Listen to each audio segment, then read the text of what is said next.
Hello, it's another lovely morning. Welcome to Citi TV here. This is the Tracker. And my name is Fentuo, Tahiru Fentuo. Coming up in today's show, 1 hour of discussion, a look back on the GFA elections. Kurt Okraku, the man that dreamt up Dreams FC, is now the leader of Ghana football for the next 4 years. But the journey hasn't been an easy one, and the journey ahead is an even more difficult one.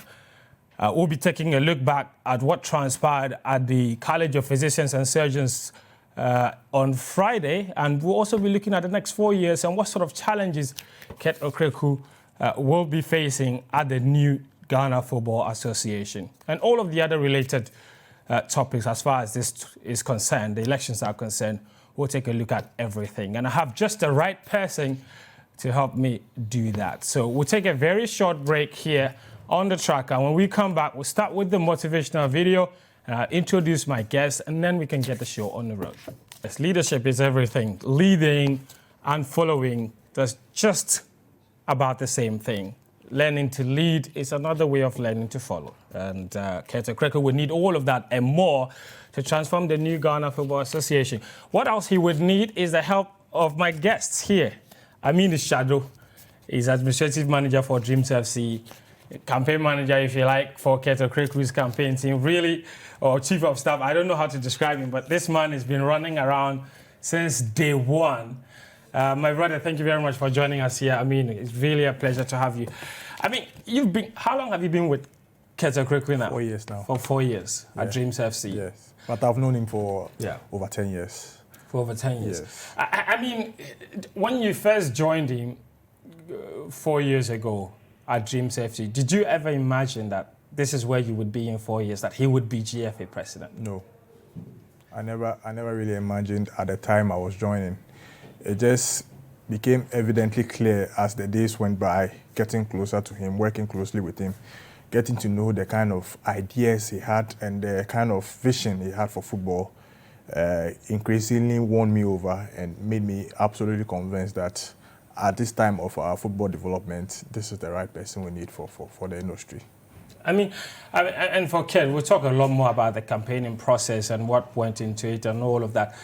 But for Kurt personally, I mean, at what point did you realize that he had this dream of becoming GFA president? I mean, obviously, like you said, when you joined at the beginning, you didn't imagine it. But at what point did you realize that this guy's ambitions are much bigger than just Dreams FC? I think about 6 months after joining Dreams FC, I was overly convinced that the kind of plans and ideas he has for football, the principles with which he was running Dreams FC, if same can be replicated at the national level, to serve the better good for the industry. And so for me, I think 6 months into my new role as administrative manager at Dreams FC, I was thinking to myself, like, I mean, this is what we need. I mean, you go to other jurisdictions, the more developed industries of football, and you realize that it's these little things that they don't take for granted at all, that we do take granted here in Ghana. So if we're able to do same on a larger scale, if he's given the opportunity, a lot of people don't know what the kind of stuff he's made up of. Right. If he's given the opportunity, I'm very, very sure he'll really work so well for the benefit of all. Yeah. And so it wasn't surprising at all that the theme for his game-changing manifesto was igniting passion and creating wealth for all, which includes you. Which is very important. Everybody needs wealth. You know what? We will come back and talk a lot more about the GFA elections itself. But first, and then when we do that, we'll be joined by another special guest here. But first, here is a report we put together from the Citi Sports Desk from the proceedings on Friday. So do take a look at this. Be reminded of what exactly went on Friday at the College of Physicians and Surgeons. The Anas expose, an anecdote that will forever remain a game changer in Ghana football.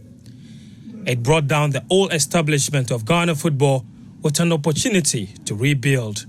And 60 months on, the structure is finally up, with a new football administration installed at the GFA Elective Congress in Accra.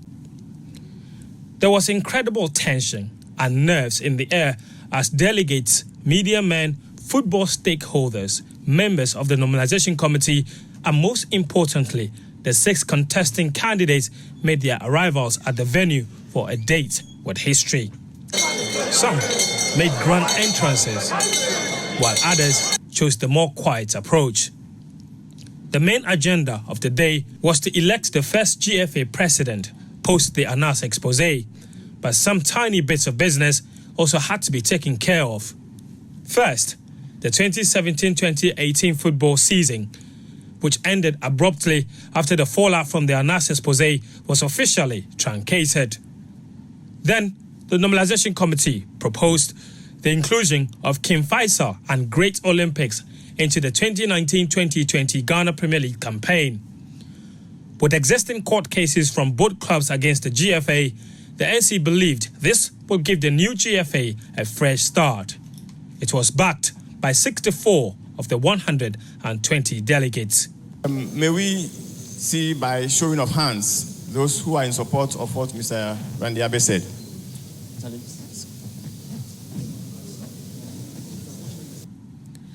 Next on the agenda, the election of a new GFA president. Each of the 6 candidates were given 3 more minutes to canvass for votes. Colleagues, as you walk up the stairs or the stage to vote for the man to take us to the promised land, always remember one name, Kurt Okraku. Thank you very much. We need everybody on board to transform football. Vote for number 2, and together we can restore our football. Thank you very much. Then, voting began. Nana O.F. Giabwa II. At the end of voting, the results were incredibly close. Fred Papu, 6 votes. Amanda Akuoko Clinton, 0. Nanaya Amponsan, 27 votes. George Ankuma Mensah, 0. Total valid votes, 117. Total rejected votes, 1. Total votes in the ballot box, 118. With 2 candidates eliminated, the election headed into a second round, preceded by moments of intense lobbying. Fred Papo, though, had seen enough. I'm not interested in contesting this second round and in the subsequent round. Thank you. At the end of the second round of voting, still, there was no winner. But Kurt Okraku was getting close. The writings were on the wall. George Afriye urged to concede, and he did. I'm a team player, and I work for football. In the interest of football, I concede defeat, and I congratulate A third election was then conducted with an overwhelming approval of 96.9% for Kurt Okraku, the new GFA president. I, Kurt Edwin Simeon Okraku, do in the name of the Almighty God. do in the name of the Almighty God Swear that I will at all times well and truly serve the Ghana Football Association as its president, and I will uphold, preserve, protect, and defend the Ghana Football Association. The new executive council was then sworn in, and a new Ghana Football Administration finally in place. So there you have it. Everything that transpired on Friday at the College of Physicians and Surgeons. Kurt Okraku, now the GFA president. I've been joined, like I promised, by another special guest, Ibrahim, Sannie, Daara, former communications director for the Ghana Football Association. Salaam alaikum. He's an allergic now, so when you greet him, you have to bow. Sannie, it's good to see you. Good to see you too. It's very refreshing to see you back doing media work. You went under the radar after some time. You basically ran away from the media. You weren't talking to us. Well, for those of us who were talking to you on the side, we were talking to you, but you weren't doing media interviews until recently. I mean, what have you been up to? Well, I've been doing a lot of work for CAF. Yeah.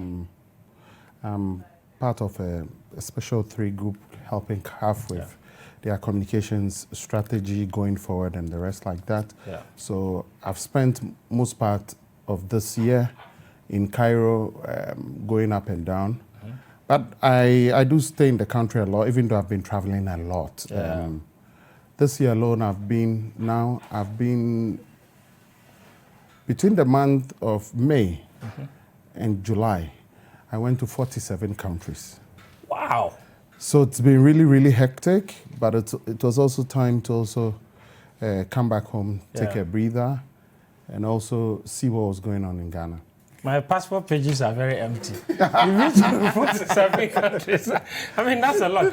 I saw you on Friday at the College of Physicians and Surgeons. You monitored the entire process from start to finish. I mean, what did you make of the process? You've witnessed several other GFA elections. What did you make of Friday's process? I think it was special in many respects. Yeah. It's the modern era where social media leads debates. A lot more people are now wide-eyed, opened over what happened. So lots of things changed. Let me take this opportunity, even though the normalization committee did not start well, I think that getting to the latter stages, they did well. Yeah. I remember when they took over a few weeks later, I was with Doctor in Egypt. He was very stuck in his thoughts of Ghana football. I told him, you'll face opposition. He says, I don't care, I'll force my way through. But I realized that, when he got to understand the game, he changed, he adjusted, and they did really, really well within this short period of time. Perhaps my only qualms with the reign would have been that I thought that they shouldn't have truncated the league when they took over. Yeah. I thought they should have continued. Things should have been normalized from then. Yeah. Then the few naughty points that we had were to be sorted. But they've done really well. Honestly, they've done really well. And I think that it culminated in having a very fair, transparent, and open election. And I think that all the candidates worked really, really hard in delivering. I'm impressed with the quality of people who came forward, people who were not known, like Amanda and George and Kuma. They have to learn the ropes now and know their onions. Yeah. And also it's a lesson for those younger ones who are observing the processes to see how football works and how you need to adjust yourself. So I think things went really well. Okay, and talking about things going really well, they went really well for this man, Kurt Okraku, who was elected the GFA president. We chased him up for an interview at a very special coded location right after he won. And here's what he told us about the challenges that he thinks he faces going forward and also what he felt about winning. Take a look. We have shown to the entire sporting populace and the world at large that we can disagree on policies, but we can agree as human beings in terms of decision making. And today we made a decision to take Ghana forward, Ghana football 2 or 5 notches higher than where we are. A decision to ignite passion and to create wealth, not only for Kurt, but for players, for staff at the Secretariat and across the country, to corporate Ghana. I think that it's a new era, a new dawn, where, again, we will start to enjoy our sport. We'll right all the wrongs and ensure that we create an industry that will be the envy for many to come. You talked about the fact that the quality of the candidates there were quite huge. You call them your brothers, you call them experienced people. What do you think did the trick for you? Because that was quite a very long, winding election. Let me first admit that it was very, very competitive right from the word go. And I think that Team Kurt, the game-changing team, rose the bar pretty high with the launch of our manifesto, for which reason everybody decided to launch a manifesto. Prior to that, no candidate had even thought about launching a manifesto. Okay, so the stakes were pretty high. I think that my call for all my colleagues to play it fair was listened to by everybody. By and large, it was a clean contest. And it showed today that all the 6 candidates were of the highest quality, but at the end, there was one game-changing team, and we we carry the day. We are extremely happy. We are grateful. We are humbled by this amazing opportunity.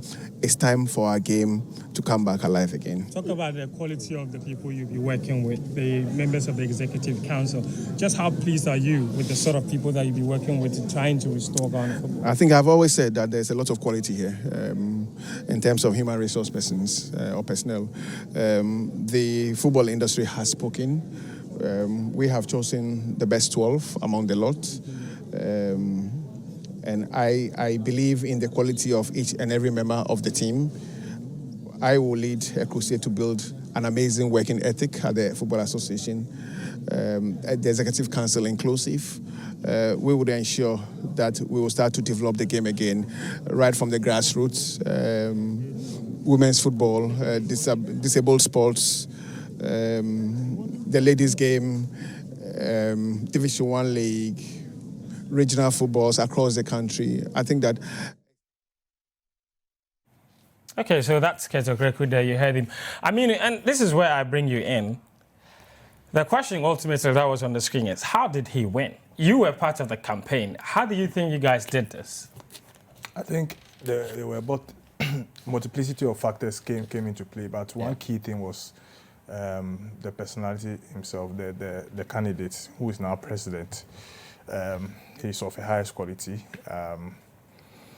We had no doubt at all that at the point where he decided to contest, we had no doubt at all that this is somebody who has prepared himself very, very well. Yeah. His qualities is right there up with some of the best brains you can have in the industry on the global stage. Then it was the question of whether, and because his quality, he was able to identify other like-minded people to form a team. And that team, he gave the team the chance to manage his campaign. He didn't lord himself over members of his campaign team. And with his leadership, we were able to map up a very, very effective campaign strategy. And as it has proved, it worked to perfection. So first, I think the candidate himself, the quality he had came into play, the quality of the members that he put together to form a campaign team. And because it's of the highest quality, we're able to package a direct message that will find favor amongst majority of the delegates who were going to vote for him. And I think that did a trick for us. I mean, I have to ask the question because a lot of people say that first round lead was a very huge psychological win for him and also for the delegates, because all of them started thinking, okay, if he's in the lead, then we might as well go for him. I mean, after the first round, when he took the lead, what sort of consultations went into trying to convince other candidates to have that 15-vote swing in the second round? Because it was such a short period. How did you convince 15 more people to vote for him? It didn't take too much because, as I said earlier, he's of the highest quality. People recognize the quality that he brings on board. You realize that even those our competitors, our opponents, they will always tell you that if we don't go through our second choice, it's Kurt. That says a lot. That says a lot because all of them recognize the kind of he's a quality man. They recognize that if not them, their preferred candidates, would rather have our football run by such a competent hand. So it wasn't too difficult convincing them. You go to a delegate, before you open your mouth, they tell you, don't worry, we'll vote for him. So did you trust them? Well, it's a dicey situation. You don't have any choice at that point in time. Okay, you don't have any choice at that point in time. They tell you to vote for you. You hope and pray that you go in there. But you see, the interesting thing is that I think the campaign team did a lot of work in validating pledges made by delegates. How did you do that? I can't disclose that here for obvious reasons. Because now Dofole clearly said, don't film, don't videotape anything in trying to prove that you actually voted for who you promised to vote. There are several ways of validating people's pledges to vote for, several ways. And it was a key part of the strategy that the campaign team deployed. So nobody dared disappoint. So one person tells you he votes for you, and we don't go to sleep. we go to the extra mile of verifying whether indeed this person has the intentions of voting for you. So for us, it was a bit of a surprise when, even though we're in the lead, the 44 came as a shocker to us, because per our projections, we're supposed to do way better than the 44. Right. We're very, very confident we're going to win, but of course, not going to be cocky and all that. So it came as a huge surprise when I was up the days, and when they were counting, I saw the sheets left in the presiding officers. I was like, what is going on here? And but the moment we got into the lead, it's just like that. Messi having the ball in front of you. It's going to be very, very difficult for you to overtake him. So we're confident going forward. I mean, we'll take a short break shortly, but Sannie, he talked about the fact that they were confident they were going to get over maybe 70 votes or something like that. Definitely way more than the 44. George said he was going to get way more than he got. Pretty much everybody thought they had a chance. It does tell you that you can't trust delegates, can you? It's not about trusting delegates. I think that in football elections, when people tell you that I'll vote for you, it is not I'll vote for you. Even if the person endorses your forms, it's not a vote. So when I read projections by, writers on websites claiming this person will get this, I laughed. Because all the predictions we had made, in fact, to be honest, the projections switched based on the day, based on the moments and the rest. For instance, the moment Palmer was in the election, the dynamics were different. He wasn't in the before the ESCO elections, after the ESCO elections. And all of those things. So these dynamics change. In football, you are never sure. Because it's a small family, nobody can tell you in the face that I won't vote for you. Right. Very few people do. And I know somebody's honorable. I can stick my neck out for somebody like Nana Kwame of Chelsea. I know somebody approached him to campaign for him. He said, you did something against my brother. I will never forgive that. There are things people, tell you. He can't be swayed. You know he can't be swayed. Yeah. But there are other people who are respectful. Please vote for me. He can't tell you in the face. Maybe tomorrow he might need you, he might need something from you, he might need a player from you or something. He has to be decorous to tell you that, no, I'll vote for you. But deep in his heart, he knows where his votes lie. It's not an issue of you not being able to trust them. But people want to keep relationships after the voting. Yeah. Even after these processes, Kurt is won. But do you think Kurt will do the job alone or with his team alone? No, he will need the other teams. You need people to work with. And indeed, he must work with everybody and bring everybody on board. So it's the nature of football. Yeah. People are now trying or are now getting to understand. I watched from afar when the votes was being counted, and someone screamed, "Hey, Raddy!"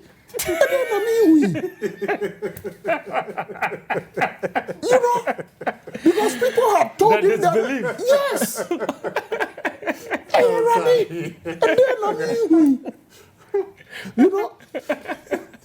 People had told him he'll get perhaps maybe even 50 or 60% of what he was seeing. Yeah. So you see the shock in the person's face, eyes, and even movements. Hashtag don't trust delegates. Delegates. The night before the election. Yeah. After the ESCO elections. No, the night before. The morning, the dawn of the election, around 2-3 a.m. Look, I was confident in my conviction that he who sleeps last will probably win the election, because the moment you go to bed, somebody's working somewhere. You couldn't sleep. Look, Fentuo, let me tell you where the election changed. The election changed after the ESCO votes. Yeah, right. Yeah. People were sleeping. Yeah. Soundly. When they woke up, people had moved into their camps, eating into their numbers. I'm telling you. I mean, which begs the ultimate question. You talk about the dynamics. What would make a delegate change his mind that last minute when you committed for several months? Look, somebody can come to you Fentuo, you are for candidate A or candidate B. But Fentuo, remember, when you needed this player badly to boost your team, I helped you. Right. Look in my face. Help me. You have 2 votes. Even if you vote for the other person, give him one and give me one. You'll be touched. And I saw a lot of candidates, people following them, telling them, oh, everything is done. Yeah. But these people who were following you too had other ideas. I'm telling you, this is the nature of football. So you must understand. And the key thing is, you see, say whatever you want about Kwesi Nyantakyi. But the people in Aduana, they will not forget what he did for them. Right. They will not forget what he... You don't need money to win an election. You need to keep good relationships with people. Say what you want about whoever. But when you keep good relationships with people, they will actually canvass for you without you even saying a word. And I'll use Greater Accra as an example. When Jordan died, the baton went to Doku. When Doku left the scene, Samuel Abuabre was acting like, maybe an errand boy for Doku. He was going to the ground. He knew the people. Everybody knows Eugene Jakwe, Flory, had his onions right, could speak well and everything. They even had a debate. Qatar did not go. Once they were at the debate, he was campaigning. No, he was sick on the day of the debate. Yes. Yeah, he sent photos of him being on the sick bed. He was on the ground campaigning, moving door to door. People remember the days when they will not have football. Qatar will use its own money. Buy football for you. Referee fees, pay for you. They will remember these days. And now all of that is being rewarded. Yes. So in football, when you are a leader or when you get the opportunity to serve in any capacity, you have to do it well. People didn't know that Kurt had built his base from the time he was working on the FA Cup committee. That gave him the opportunity to engage with people in the Premier League, the Division 1s, and the regions. Yes. So he built himself. So when you go there, people know you already. That's true. Okay, we'll take the discussion is getting really interesting, but we'll have to take a short break. When we come back, we'll look at a very interesting topic, vote buying, maybe, and then we'll look at what challenges Kurt will need to address immediately and in the long term in his GFA administration. This is The Tracker. Stick around.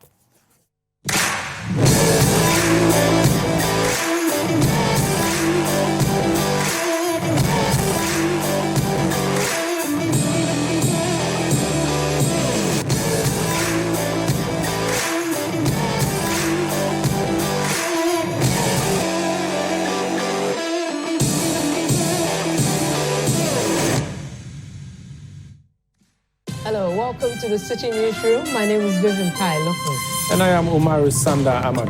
Hello and welcome to the Citi Newsroom live on Citi TV. My name is Bomedina. My name is Badir Osei. Coming up every weekday at 8 p.m. Citi Newsroom brings you analysis of the major news stories of the day. In-depth, comprehensive, and researched. It's 1 hour of local news from 8 to 9 p.m. It's the Citi Newsroom on Citi TV.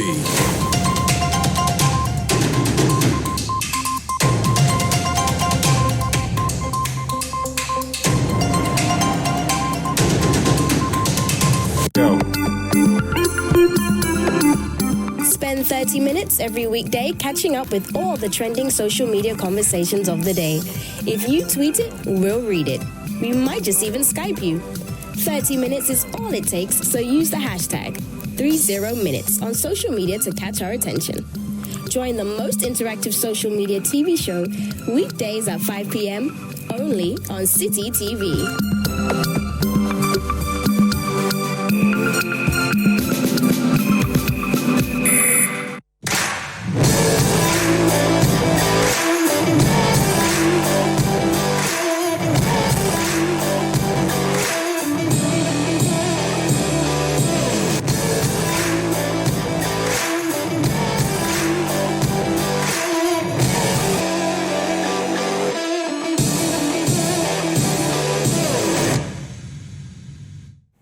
Hello, you're watching the tracker on Citi TV. We're discussing the GFA elections. Kurt Okraku, the Dreams FC Chief Executive or founding chairman. Or Executive chairman is the new head of the Ghana Football Association. He will be in charge of Ghana football for the next 4 years. Now, the electioneering process, of course, was dogged with a lot of allegations of vote buying. Here is one of the aspirants, Fred Papo, after he lost the elections, speaking on why he thought delegates did not vote for him. By my nature, nothing surprises me, especially when it has to do with human beings. So I wasn't surprised, but for me, the most important thing was that I gave it my all. I will not sit back and say, maybe I should have done this, I'm very proud of every single thing I did, every single thing I said throughout the campaign, and I'm quite okay with the results. So, obviously, what do you think didn't quite get to the delegates that made them not vote for you the way you would have expected? Obviously, you expected to win, but that didn't happen.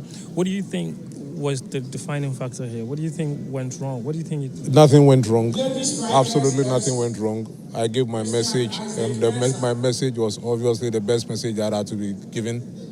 Maybe to the delegates, the message was not enough. I'm sure maybe there were expectations were more than the message, and I couldn't give anything more than the message. That's why I'm quite happy and pleased with myself for having stood my grounds all the way up to the end. Yeah. Okay, so Fred Papa says maybe the delegates wanted more than a message. I mean, was that an impression you got in your rounds that there were some delegates that actually wanted more than a message? Because Fred Papo is suggesting that may be one of the reasons they didn't vote for him. He wasn't one of those people willing to compromise and go beyond the message that he had by offering money or maybe some other promises that he can't redeem. Did you get that impression anywhere, that some of the delegates really needed more than just what you were telling them? Yes, but not money. Not inducements. They needed more. They needed, after you've delivered your message, they needed assurances that if voted into their position, you'll be able to carry out or fulfill these pledges that you are making. The only way they could verify this is by looking at your track record. What have you done with your previous engagements? Yeah. So, for instance, if you have a club or you are affiliated with a club, what have you done with your club? What have you achieved?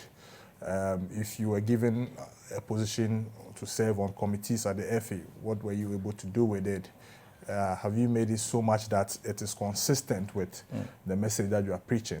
So for me, because I also heard that, other candidates were offering monetary gifts and allegations that some were offering jerseys, balls, yeah, exactly, money, pure allegation. I have no reason. I've not had any verification of the sort. Yeah. And if you look at the figures being quoted, it's way above the budget of the whole Kurt Okraku. That some delegates were giving $5,000 each.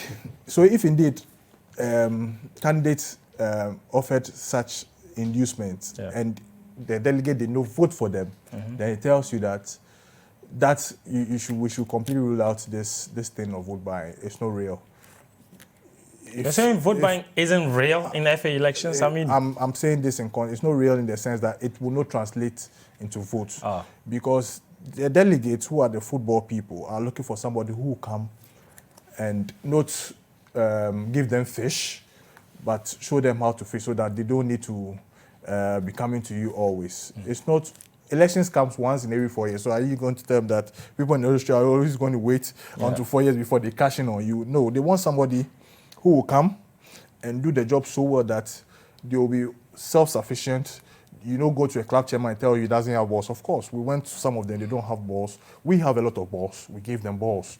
It wasn't an inducement of the sort. We wanted to help the industry. And because we have already pledged that, and this is something that we've been doing way before. I have been in negotiations with clubs for their players, and we do negotiations, and then they tell you we need balls.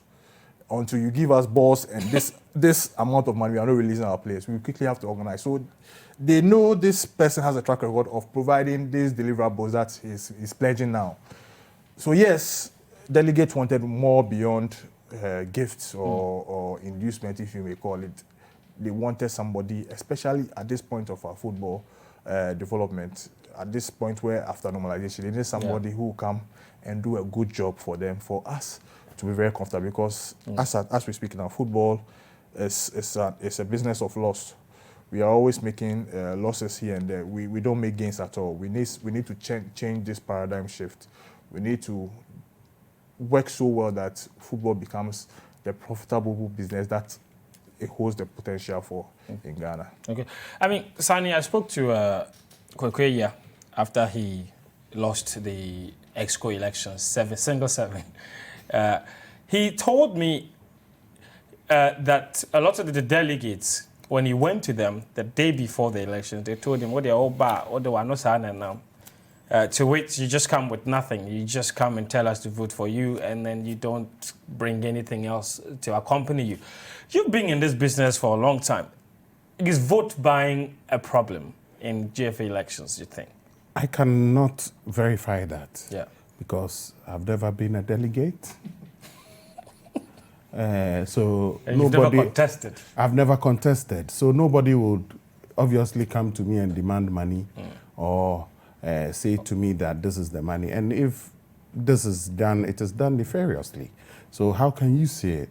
One, but what is clear is that football people know who can do the job.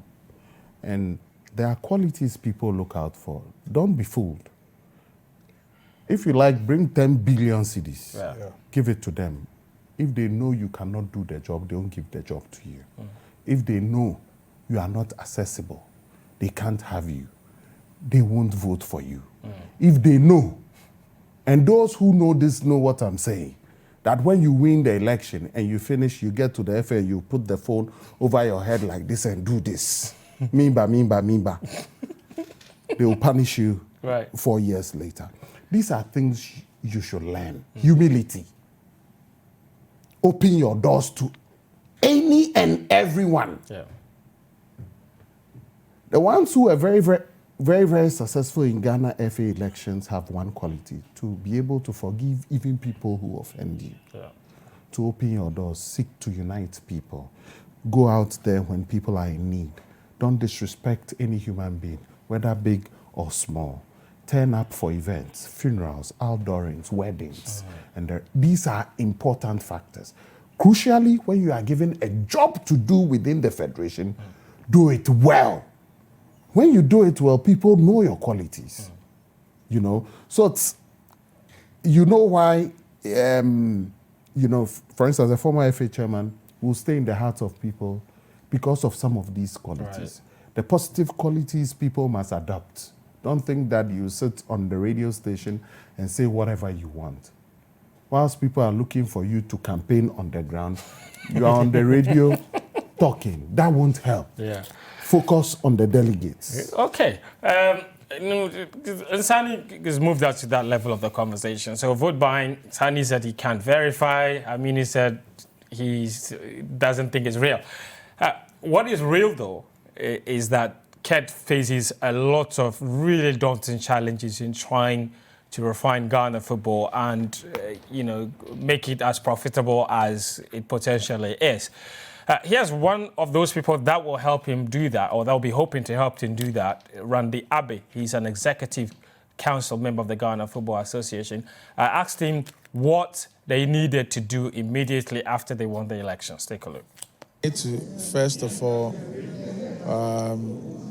as a group, I mean, individually we've spoken about what the mandate is, what the expectations are, but we need to sit down quickly and know that there's at least a consensus, which is that the brand is battered and we need to restore it and send it to its proper place. And so we would have to look at the various strategies, how we intend achieving that. There are some big themes that run through it, things like accountability, transparency, and all that. So how do you achieve that? What are the things that you need to do to achieve that and all that? So, I mean, these are the big liners. When we sit down, we'll have to break them down into how we're going to achieve all these things. So there's a lot of work to be done, but looking at the composition of the team, I think So that's Randy Abbey there, very confident in the composition of that executive council, of which he's a member. I mean, when you speak to Kurt, you've been with him all these years. Right after he won the elections, you guys were immediately in Kumasi to see Kumasi at Sannie Kotoko's game against San Pedro. I mean, immediately, what do you think Kurt thinks his biggest challenge in this whole GFA administration is?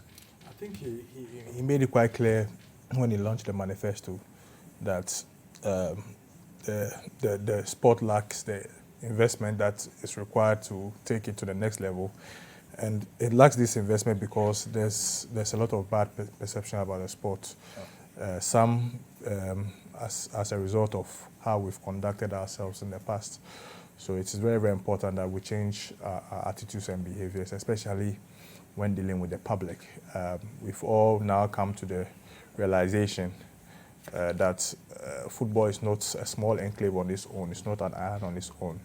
And that's how come initiatives like the debate and all those things, it won't gather you that much votes, but on a larger scale, it's going to help you to cleanse the battered and tattered image of the association.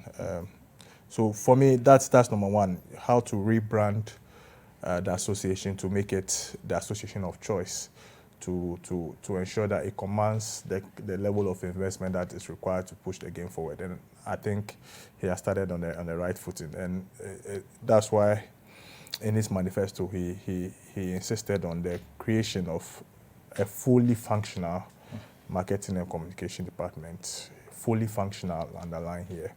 We need to put a lot of investment in that department. We need to resource them so well that they are able to discharge it, because for you to earn the kind of investment, you need to command a certain level of position in the minds and hearts of corporate Ghana and the public, and all has to do with getting your marketing and communication very right. So for me, I think that's, and from the discussions I've had with him, that's one major thing that we'll be tackling. And knowing him very well, how he takes marketing and branding so seriously, I have absolutely no doubt at all that he will achieve that. Okay. I mean, Sannie, you are the right person to ask this question. You've been in that space for a really long time. What do you think are the biggest hurdles to anybody trying to move Ghana football to the next level? What does Kurt need to look out for in the next 4 years as he's trying to rebrand the Ghana Football Association? I think the first thing Kurt must do is to set up a body of respected elders in the football industry to mend bridges. It's important that when we have disagreements within the Football Federation, it doesn't go beyond us. We should stem this thing of people going to court, people fighting, and this results in very, very bad language on radio. People lose matches, they resort to going on the radio and damage the brand that can get them the information. Then secondly, also, he needs to unite the football body. Yeah. This campaign has been bruising and fractures. Another point I hold personally is that they must re-engage Palmer to find a way of solving his problem. He's a valuable member of that potentially yes, over our shoulders. Yes, I think everything must be put in place to ensure that that is solved. And then now for me, the first thing Kurt has to do is to, apart from the branding and media angle, it's very, very important. Previously, people thought media was just an afterthought. You can have an office with even no functional computers. Staff had to bring their own computers and the rest. I'm not trying to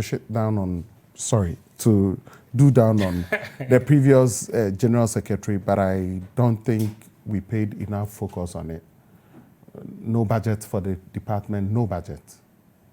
I mean, that is a problem. Yeah. But also we must put in measures to stem this issue of the league, the attractiveness of the league. And in this area, every effort must be made to engage government, corporate Ghana, and there are lots of strategies that can be used. A lot of people insulted me when I suggested that Ghana as a country must find a way of prohibiting foreign television on free-to-air television in Ghana.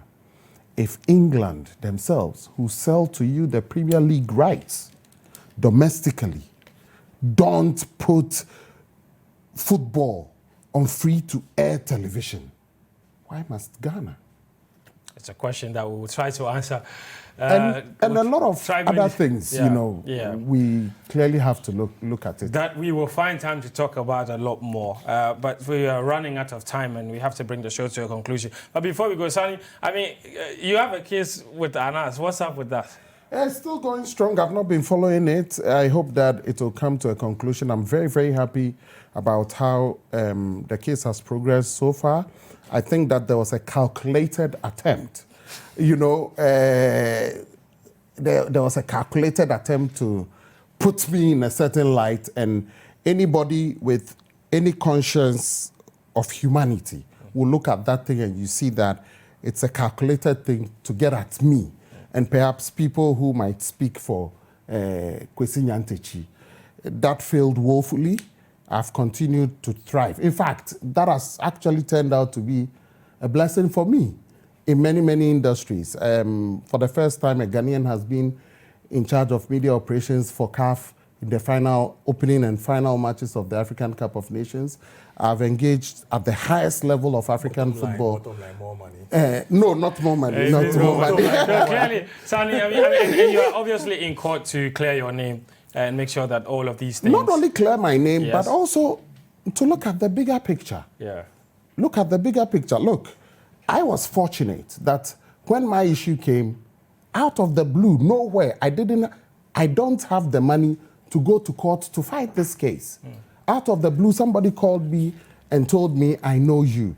I know this is not you, and I'll help you fight it. Okay, thank you. We'll help you fight from behind the scenes as well. But thank you very They'll much. They'll come at you. Be careful. Because of an incentive of is it $2 million? $2 million Ghana cedis. That is where the budget will come to you. That's a lot of damages money. When the money comes, we should. Anyway, we'll have to bring the show to a conclusion here. My name is Fentuo, Tahiru Fentuo. This has been The Tracker. My guest, Ameenu Shardow, Administrative Manager for Dreams FC, and Ibrahim Sannie Daara, former Communications Director for the Ghana Football Association. They were my guests. Thank you very much for tuning in, and do stay tuned to Citi TV. Have a good morning.